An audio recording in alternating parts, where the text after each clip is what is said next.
শুভ সন্ধ্যা বন্ধুরা, কেমন আছো? আশা করি তোমরা সবাই ভালো আছো। তোমাদের ভালোবাসায় আমিও ভালো আছি। আজকে দুপুরে তো তোমাদেরকে সব কিছু দেখিয়েছি, কেননা আমাদের ছাপানো মাদল হচ্ছে। আজকে সন্ধ্যাবেলা যাবো বলেছিলাম, মহাপ্রভুর কাছে দেখাবো বলেছিলাম, কিন্তু যেতে পারবো না, কেননা আমার মেয়ের দম বন্ধ হয়ে যাচ্ছে। তাই কালকেই তমলুক যাব, ডাক্তারকে দেখাবো।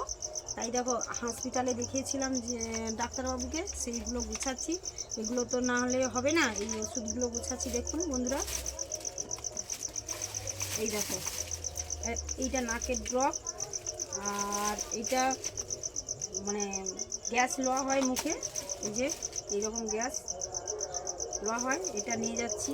এগুলো ডাক্তারকে দেখাতে হবে। ওর এই রকম করলে এখানটায় দম বন্ধ হয়ে যায়, এরকম লালিতে এসে জমা হয়ে যায়। কি হচ্ছে কি জানি না আমরা, ওর শরীরের মধ্যে কি হচ্ছে আমি তো কিছু বলতে পারছি না বন্ধুরা। তাই নিয়ে যাব আমাদের এখানে। এদিকে ছাপানো মাদল হচ্ছে, এদিকে দেখতে যেতে পারছি না মেয়ের অসুস্থ বলে।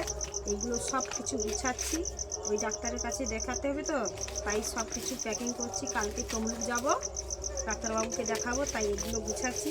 আজকে যেতে পারবো না মহাপ্রভুর কাছে, তোমাদেরকে কিছু দেখাতে পারবো না, ঠিক আছে? কালকে ডাক্তার কাছ থেকে এসে কি বললো না বললো, আর ওখানে তো ভিডিও করতে পারবো কিনা তাও আমি বুঝে উঠতে পারছি না, কেননা ডাক্তারের কাছে করতে দিবে বা দেবে না ভিডিওটা। কিন্তু সারাদিন কালকে ভিডিও করার সময় পাবো কিনা তাও আমি নিজে বুঝে উঠতে পারছি না, ঠিক আছে? আর এই ছিল আমার ভিডিও, দেখতে থাকো শেষ অবধি। আর কালকে